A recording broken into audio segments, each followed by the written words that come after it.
31-year-old Linda Slayton lived in Lakeland, Florida. She had two sons, 12-year-old Tim and 15-year-old Jeff. On the morning of September 4th of 1981, Linda's sister Judy Butler had gone to their home so the two could have coffee. But when she arrived, Judy found her sister's body and quickly called 911. Linda was laying on the bed with a wire hanger wrapped around her neck. She had been assaulted and strangled. Investigators who arrived at the scene had to break the news to her two sons. They found Jeff sleeping in the living room and told him to put on some clothes and go outside. Once outside, Jeff saw what looked like every cop in the state of Florida, news crews, and his Aunt Judy was out there crying. Judy then told him what had happened to Linda. In the second bedroom, an officer woke up Linda's other son, Tim. Still in his pajamas, Tim walked past his mother's closed bedroom door. The door then swung open as an officer left the room. He then saw the whole crime scene. Investigators believed that the perpetrator entered Linda's bedroom window as the screen had been removed. They also found a palm print on the windowsill.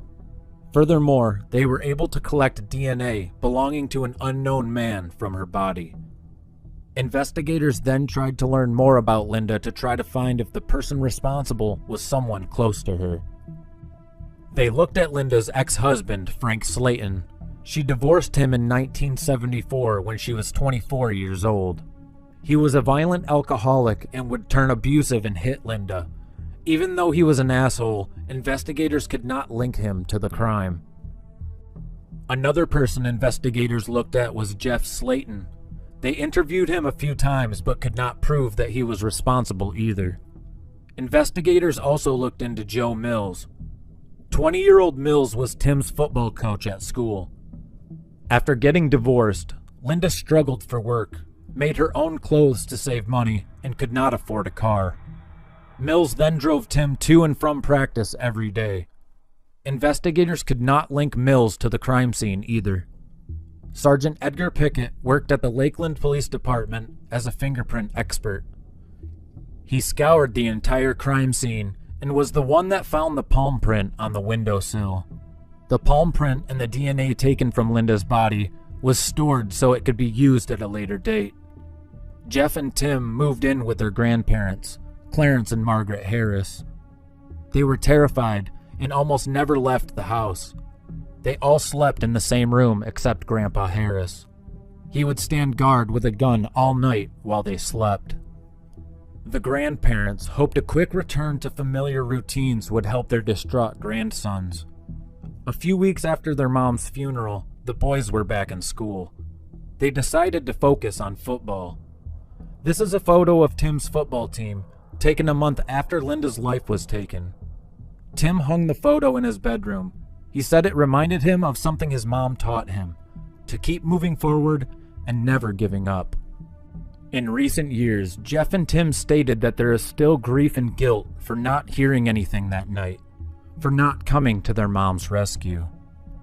In March of 1999, investigators had developed a full DNA profile of the person that took Linda's life.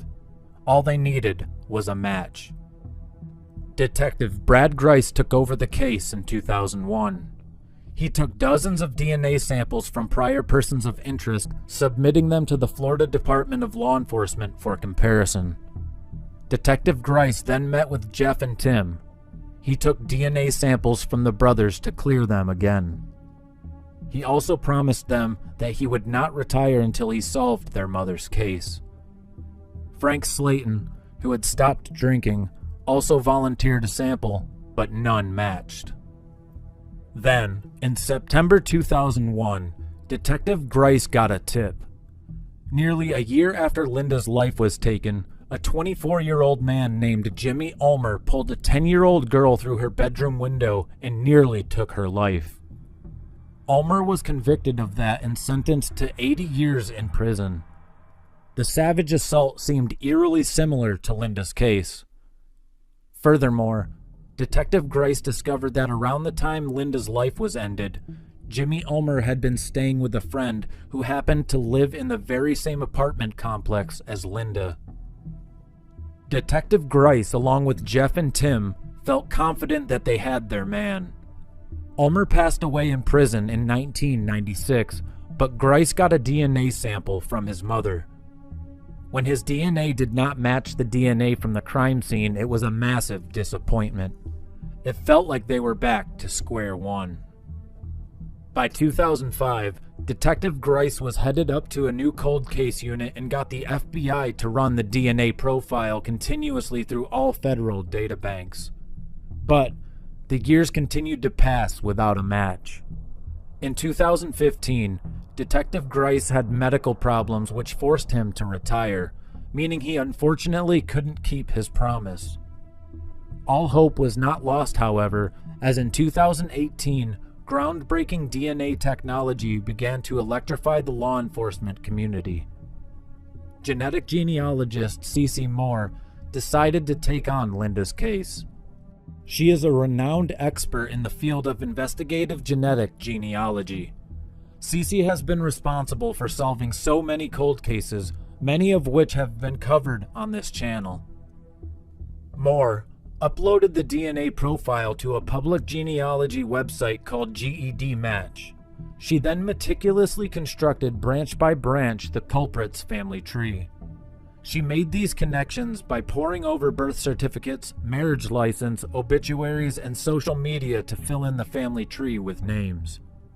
Moore explained that she uncovered 3 branches of the perpetrator's family tree that ultimately narrowed to the one person most likely responsible. She said that the 3 genetic networks converged into one family tree that pointed at one immediate family. The man was the only son in that family, so it had to be him. That was the DNA contributor. After hundreds of leads and dead ends, after dozens of suspects were investigated and cleared, Cece Moore identified the man in one weekend. The man is Joseph Clinton Mills, Coach Joe, who drove Tim to and from practice. Authorities wanted to be certain before they notified the brothers. Cece Moore's final 2019 report confirmed that Joseph Mills, then 58, was living in Kathleen, Florida, about a half an hour from the crime scene. Detectives Tammy Hathcock and Russell Hurley were the next generation of Lakeland investigators who worked on Linda's case. The detectives then combed over the original case files and learned that Mills was interviewed initially, but just briefly. Mills told them that he dropped Tim off at his house and that he did not know what happened to Linda. Detectives found that Mills was convicted in 1984 of grand theft for forging a will. He never went to jail, but he was fingerprinted and had a palm print taken as well. In August of 2019, investigators compared those prints to the palm print Sergeant Pickett lifted off Linda's windowsill nearly 38 years before. It was a match.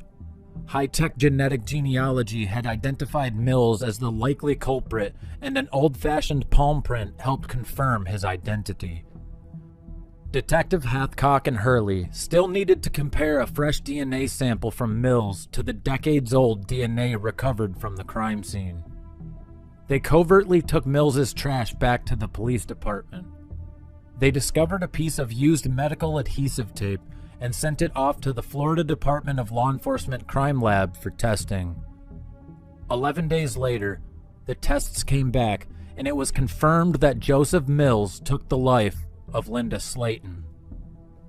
Only then could her sons Jeff and Tim be informed that the monster had finally been caught. Tim said he had looked up to Coach Joe and was now sickened that he had this photo of him all these years.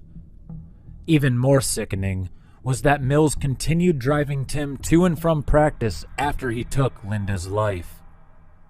On December 12th of 2019, detectives arrested Joseph Mills.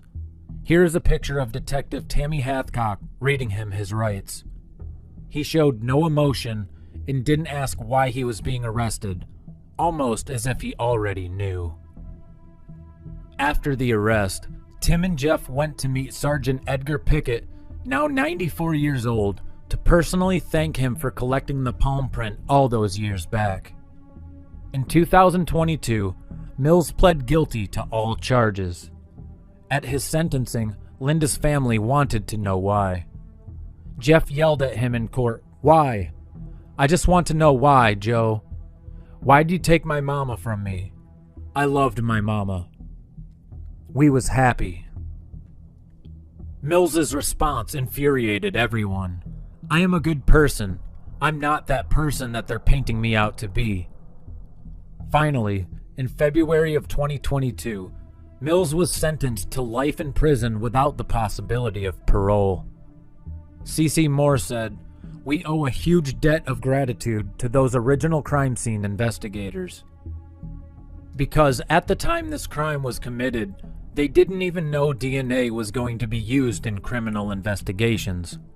And so the fact they collected that and then it was stored responsibly and carefully all these years by that department is so important. If that hadn't happened, we couldn't have done our work." Jeff and Tim say they're determined to move on the best they can, to live life well for their mom and for their families. The brothers also know they never would have survived their ordeal without each other. They remain extremely close, live just a few miles apart, and share passionate hobbies like restoring cars. Jeff and Tim visit their mom's grave together often and burn a candle next to a portrait of her every anniversary. 36-year-old Flora Stevens lived in Sullivan County, New York in 1975. She was an employee at the Concord Hotel and was married to Robert Stevens. On August 3rd of 1975, Robert dropped her off for a doctor's appointment at the Community General Hospital, located in Monticello, New York. When Robert returned to pick her up, she had vanished. He reported her missing after he was unable to find her. Detectives periodically reviewed the case to find Flora, but were never able to develop leads. On September 15th of 2017, the Sullivan County Sheriff's Office was contacted by a New York State police investigator who said a set of unidentified skeletal remains were found in southern Orange County. The woman whose body had been dumped roughly matched Flora's general characteristics, and the investigator was hoping that any living relatives could provide DNA for identification. Instead, investigators discovered someone was using Flora's social security number in Massachusetts. Detectives tracked down the social security number to an assisted living facility in Lowell, Massachusetts. Staff at the facility confirmed that the number belonged to Flora Harris, who had been at the facility since 2001. Investigators decided to go talk to 78-year-old Flora, but found she suffers from dementia and is unable to speak more than 1 or 2 words at a time. She did recognize her ID from the Concord Hotel as her own. Officials were able to trace Flora's medical records back about 30 years and learned she spent time in a nursing home in New Hampshire and at St. Luke's Roosevelt Hospital in Manhattan. Unfortunately, because of her illness, it is still a mystery how and why she disappeared from Monticello in 1975 and where she went. Frustratingly, authorities have been unable to locate any living relatives. When showed a picture of her younger self, Flora said, "Me?" And when showed a picture of her husband, Robert, she said, "Robert." This confirmed to investigators that Flora Stevens and Flora Harris is the same person. Speaking of Robert, he unfortunately never found out what happened to his wife, and he is not alive anymore. Gabriel Nagy lived in Sydney, Australia with his wife Pamela, his son Stephen, and his daughter Jennifer. Gabriel immigrated to Australia with his parents when he was a young boy and loved living there.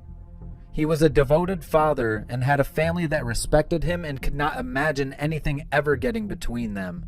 But unfortunately, something did. Gabriel worked as a shop fitter.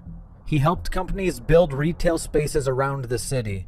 He wanted to be an accountant, however, and was taking classes to achieve his dream.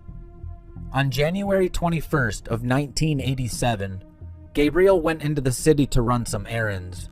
He called his wife Pamela to tell her that he would be home for lunch. Pamela made food for him and waited for her husband, but he never came home. She waited until she received a call that changed her life forever.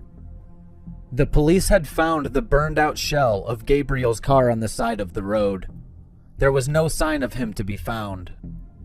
Pamela and her 2 children started putting out missing persons flyers all over Sydney. Surely, someone had to know what happened to Gabriel after the car accident. Unfortunately, no one knew. 2 weeks after Gabriel disappeared, the police determined that he withdrew money from a bank in the city of Newcastle. Newcastle is about 100 miles away from Sydney. His family was hopeful about the new lead and believed this would help them find Gabriel. The lead turned into a dead end, however, and the case went cold for 2 more decades. There was a senior constable by the name of Georgia Robinson. She promised herself that she would solve this case. In her last attempt at finding Gabriel, she did just that in 2012. She looked through some files when she came across something interesting. The Medicare system in Australia showed documents that a person named Gabriel Nagy recently underwent eye surgery. The records also showed that the man went by another name, Ron Saunders. Constable Robinson called this man. He told her that the last 2 decades of his life was fuzzy, to say the least. He spent most of his time homeless, just wandering from city to city. That was until a pastor by the name of Barry Hayo came across Gabriel. The pastor gave Gabriel a job at the church as a caretaker. Gabriel got the name Ron Saunders from a sign for the Queensland Saunders Beach while he was wandering around. His memory slowly came back, so when he got the eye surgery, he gave the name of Gabriel Nagy as well. Robinson flew to where Gabriel was currently living and showed him pictures of his family. More and more of his memory started to come back. The car accident Gabriel was in left him with a serious head injury. He then fell into a fugue state which led him to forget everything about his life. Gabriel described the situation as unreal. He still didn't fully remember his family. He vowed to keep in touch, but he couldn't bring himself to move back in with his family. This is a photograph of Pamela and their daughter Jennifer with the photo album they showed Gabriel. And here's a picture of Gabriel and Jennifer when they first saw each other again in 2012. Carlina Renee White was born on July 16th of 1987 in New York City to parents Joy White and Carl Tyson. On August 4th, 1987, when Carlina was 19 days old, her parents took her to the hospital since she had a fever. A woman that was dressed as a nurse had comforted the parents at the hospital, but was in fact not a hospital employee. Her name is Ann Petway. Petway came up with the idea to pretend to be a nurse at the hospital so that she could abduct a baby. She had a series of miscarriages and came to the realization that she could not conceive. At 2:30 a.m. in the morning, after Carlina's parents brought her to the hospital, Petway removed Carlina's IV line and abducted her. The hospital had video surveillance, but at the time it was not working. Thus, the only description of the woman came from Joy White and Carl Tyson. A guard said that a woman matching the description left the hospital at 3:30 a.m. and that no infant was visible, but the baby could have been covered up. The abduction of Carlina White became known as the very first known infant abduction from a New York hospital. Carlina was raised as Nedra Natty Nance by Petway in Bridgeport, Connecticut. This was about 45 miles from where her parents lived. Carlina attended Thomas Hooker School and graduated from Warren Harding High School. Petway and Carlina later moved to Atlanta, Georgia. Carlina did grow suspicious in her teens that Petway was not her biological mother because she was not able to provide a birth certificate. In 2005, Carlina was pregnant. She asked Petway to give her the birth certificate so that she could apply for health insurance. Petway then obtained a forged Connecticut birth certificate. When Carlina attempted to use it, the officials told her that it was a forged document. When confronted by Carlina, Petway finally confessed that she was not her biological mother. Petway did not tell the entire truth, however. She told Carlina that she had been abandoned by a drug addict. When Carlina was 23 years old, she used websites such as the National Center for Missing and Exploited Children. There, she found images of the kidnapped Carlina White that resembled infant photos of herself as Nedra and those of her daughter, Samani. Carlina decided to call the center's hotline and was able to get into contact with her birth family. In January of 2011, DNA tests confirmed that she was the missing Carlina White. After the confirmation that Nedra Nance was really Carlina White, the Federal Bureau of Investigation began a search for Ann Petway. Petway turned herself into the FBI office at Bridgeport on the morning of January 23rd of 2011. Petway confessed and told federal investigators that she kidnapped Carlina after enduring several miscarriages because of the stress over whether she would ever be able to be a parent. On July 30th of 2012, 50-year-old Ann Petway was sentenced to 12 years in prison. The judge said that she was selfish and inflicted a parent's worst nightmare on a couple. Petway served her sentence in the Federal Correctional Institution, Aliceville in Alabama, until she was released on April 14th of 2021. Carlina's reunion with her parents was not so smooth. There were conflicts about money, the fact that Carlina still wanted to be called Nettie, and her love for Ann Petway. But with the last public updates, it does fortunately seem like Carlina made peace with her parents and they are all on good terms. Nguyen Tavan was a 16-year-old student living in Hanoi, Vietnam in 1992. Nguyen was very beautiful and got the attention of a lot of boys. This led her to not focus on her studies at all, and she spent most of her time out with her friends. One such evening, she arrived home after curfew, and her mother refused to open the door for her. That night, Nguyen disappeared. Her mother, Vu Thi Ha, regretted what she did greatly. She was quoted as saying, "At the time I thought that my daughter was corrupted. Today, it is not so serious." After being refused into her home, Nguyen went to a karaoke bar with her friends where she met a woman called Tan. This woman led Nguyen and her friends to a bar near the Chinese-Vietnam border. They spent the night drinking and singing. The next morning, Nguyen woke up and was shocked to learn that she and her friends were held captive in a house in China. The woman forced Nguyen and her 3 friends to marry Chinese men of around 70 and 80 years old. When Nguyen refused, she was punished. Eventually, Nguyen was introduced to 5 men for her to marry.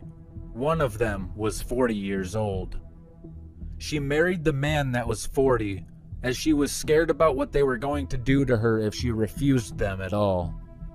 A year later, she had a child with her husband and learned that the house they lived in was situated in the Guangdong province.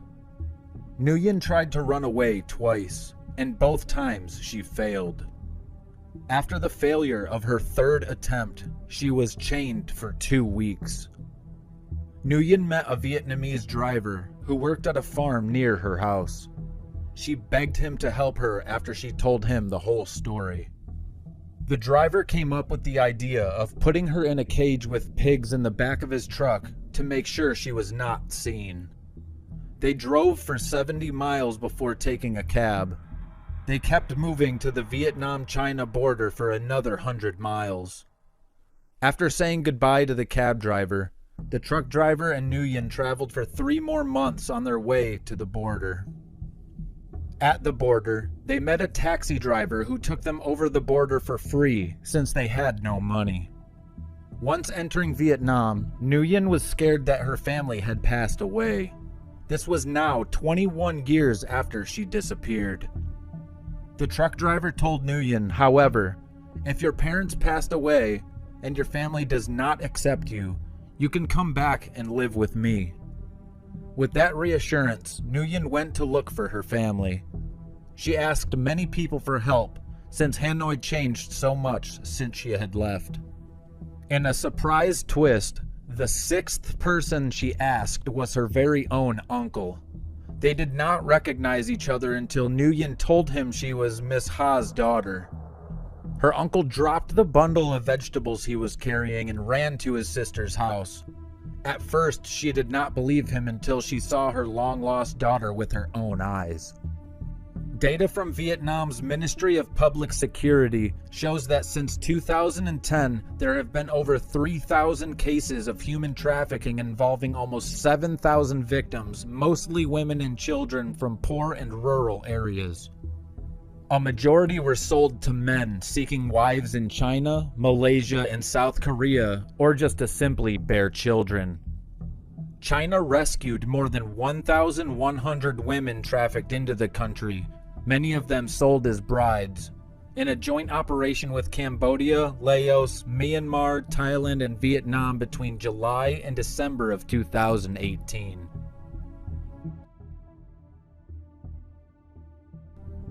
Petra Pazitka was a 24-year-old computer science student at the Braunschweig University in Germany.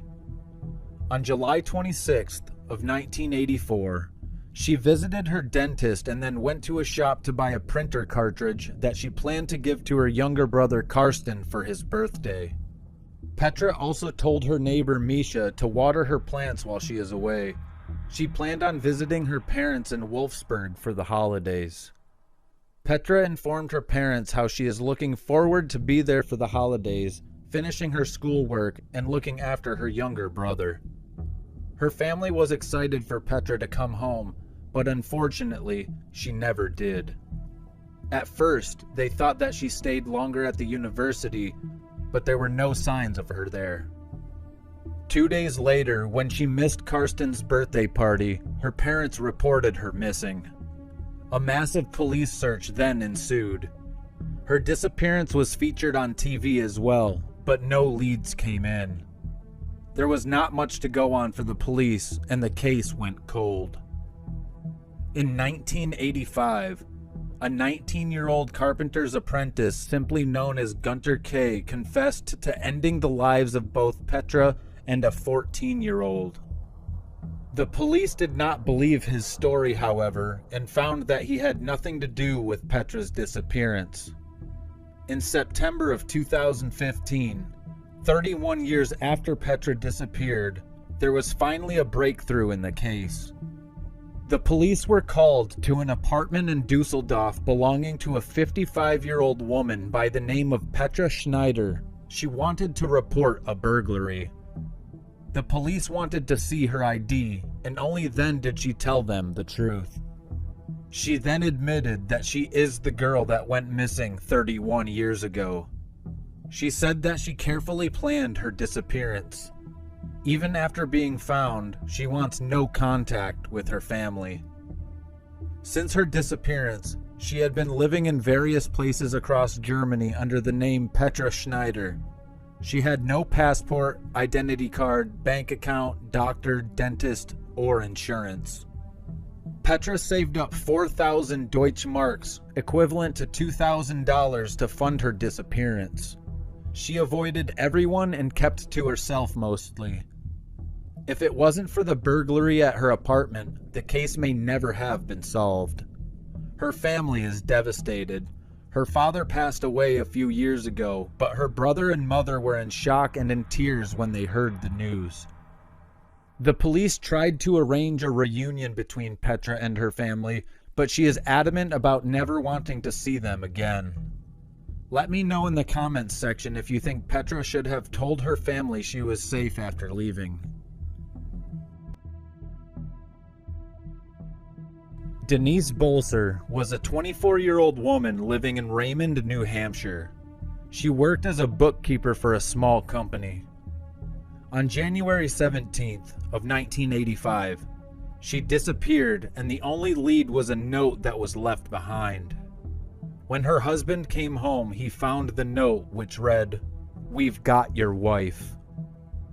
A few days after her disappearance, police found her pickup truck at Logan Airport in Boston. Her social security card, birth certificate, and credit cards were neatly organized and still in the car.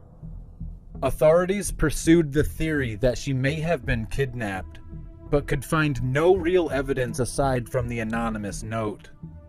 They later came to believe that perhaps she had left on her own accord, but her family, with whom she was very close with, believed foul play was involved. A year after she disappeared, she was indicted in absentia for embezzling $12,000 from the company that she worked for. That was all the police had to go on, and the case went cold. That was until 17 years later, in 2002. It was then that the FBI believed that they found her. She was now going by the name of Denise Jones. She was still a bookkeeper and had started a new family. 42-year-old Denise was elated to see her family when they knocked on the door. She explained that her boss wanted to end her life because of the embezzlement. Denise claimed that it was closer to $100,000 that she embezzled. The county prosecutors dropped the charges against her because her former boss was long deceased. Denise lived in South Carolina, the Bahamas, California, and Hawaii while she was missing, and lived in Florida since 1996. Her current husband was stunned, but said a lot of things that didn't make sense before did now. Denise would always be depressed on Mother's Day and out of sorts on holidays. She never talked about her family. 46-year-old Craig Williamson and 41-year-old Christine Reinhard married at Lake Tahoe, California on October 7th of 1990. It was a second marriage for both of them. Craig and Christine had known each other for only a month, but they knew from the start that they loved each other. Christine said being married to Craig is like a honeymoon. She said he is the most sincere, loving, and caring person. The two bought a farm in Clintonville, Wisconsin, Christine's home state, and undertook an immediate renovation. They added to the barn and installed large tanks and began to raise an exotic and tasty African fish called tilapia. Their plan was to get into the lucrative business of fish farming and selling the tilapia across the country. Craig specially rigged an old-school bus to transport the fish. On August 28th of 1993, Craig loaded up and set off for Colorado to sell the fish. Christine was worried about him driving because he had suffered a concussion 4 weeks earlier. He was still experiencing headaches and blurred vision. When Craig arrived in Colorado Springs, he rented a car for business appointments. At 9 p.m. on August 30th, the night before he was to return home, he and Christine spoke for the last time on the phone. Craig was 1,000 miles away from the farm in Clintonville, Wisconsin, when he disappeared in Colorado Springs. The next day, his credit cards were discovered at a market in El Paso, Texas, 675 miles south of Colorado Springs. 2 weeks later, in Juarez, Mexico, just across the border from El Paso, Craig's rental car was found abandoned. Nothing useful could be found around or inside the car. No signs pointing to where Craig was or what happened to him. There were no signs of foul play. Christine had two choices. She could either sit at home waiting for police in distant cities to call her back, or she could do something herself. Christine did something. On September 14th of 1993, Christine arrived in Colorado Springs. She put up missing persons flyers in the areas where Craig had been. Christine also visited the hotel that Craig had last been seen in. One of the employees showed her room 112 where Craig had stayed. He showed her the bathroom and said that all of Craig's stuff was there and he had a book on the sink. In the bedroom, he showed her that Craig's luggage was on the chair next to the bed. The luggage was unpacked and unopened. The bed was made and looked like it was not slept in. There was no evidence of any struggle taking place. Christine believed that Craig had been attacked the day he vanished. She believed that due to his prior injuries, he wandered off to an unknown location. Detective Robert Johnson headed the investigation in Colorado. He showed Christine the area where they found the school bus with the fish still parked. Christine theorized that Craig checked on the school bus, and then on his way to the rental car, someone came up behind him and hit him over the head. She was quoted as saying, "This is completely in keeping in character with Craig, is that he would get up and would not go in and say that I am hurt, help me. He would think that I have to get on with things, I have to be doing something, I am supposed to go somewhere and I have to get back." And he would wander toward the bright lights of the parking lot and the interchange, and he wandered off from there. The case went cold for a short while as investigators and Christine were unable to find useful leads. Then, television stations in Colorado and Wisconsin reported about Craig's disappearance and Christine's search. Within days, a retired nurse from Montana came forward to report what she had witnessed. The retired nurse is Judy Inman. She saw the coverage of Craig's disappearance on the television and recognized him. 2 weeks after Craig vanished, Judy was traveling from Montana to Washington on a train when she saw a disheveled-looking man on board. She recalled when the man first got on the train, 2 drunks were harassing him. She saw the man walking down the aisle, clearly looking for something. He then said he had to get back to the fish, and kept saying it over and over again. The man talked about a big building with big tanks where they kept the fish, and that the fish were not from America.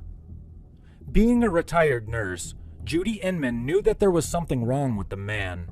She knew that he was not drunk or mentally ill. Judy was able to determine that he definitely had some sort of head injury because she had taken care of patients like that in the past. After hearing what Judy had said, Christine was convinced that the man on the train was indeed Craig, especially because of his ramblings about the fish from out of state.